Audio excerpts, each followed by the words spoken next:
Subject English, Class 1, Chapter Name, Professions। অর্থাৎ professions কলে আমি বুঝি পাও জীবিকা বা পেশা। লেটস টক, আহা আমি কথা পাতো। পিকচাৰ দি আছে, প্ৰথমে পিকচাৰবিলাক লক্ষ্য কৰিব লাগে। প্ৰথম পিকচাৰটো দি আছে এ টিচাৰ, দ্বিতীয় পিকচাৰটো দি আছে এ ফাৰ্মাৰ, তৃতীয় পিকচাৰটো দি আছে এ ডক্টৰ, চতুৰ্থ পিকচাৰটো দি আছে এ মেছন, পঞ্চম পিকচাৰটো দি আছে এ টেইলৰ, ষষ্ঠ পিকচাৰটো দি আছে এ পুলিচমেন। আকৌ এবাৰ গাই আছোঁ, চেপ্টাৰ নেম প্ৰফেশনস। অৰ্থাৎ প্ৰফেশনস ক'লে আমি বুজি পাওঁ জীৱিকা বা পেশা।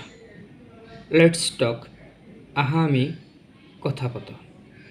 প্ৰথম পিকচাৰটো এ টিচাৰ, দ্বিতীয় পিকচাৰটো এ ফাৰ্মাৰ, তৃতীয় পিকচাৰটো এ ডক্টৰ, চতুৰ্থ পিকচাৰটো এ মেছন, পঞ্চম পিকচাৰটো এ টেইলৰ, ষষ্ঠ পিকচাৰটো এ পুলিচমেন। এতিয়া মই চেপ্টাৰটো অসমীয়াত অনুবাদ কৰি দিম। চেপ্টাৰ নেম প্ৰফেশনস, অৰ্থাৎ জীৱিকা বা পেশা। লেটস টক, আহা আমি কথা পাতো। প্ৰথম পিকচাৰটো এ টিচাৰ, অৰ্থাৎ এজন শিক্ষক বা শিক্ষয়িত্ৰী। দ্বিতীয় পিকচাৰটো এ ফাৰ্মাৰ, এজন খেতিয়ক বা কৃষক। তৃতীয় পিকচাৰটো এ ডক্টৰ, অৰ্থাৎ এজন চিকিৎসক। চতুৰ্থ পিকচাৰটো এ মেছন, অৰ্থাৎ এজন ৰাজমিস্ত্ৰী। পঞ্চম পিকচাৰটো এ টেইলৰ, অৰ্থাৎ এজন দৰ্জী।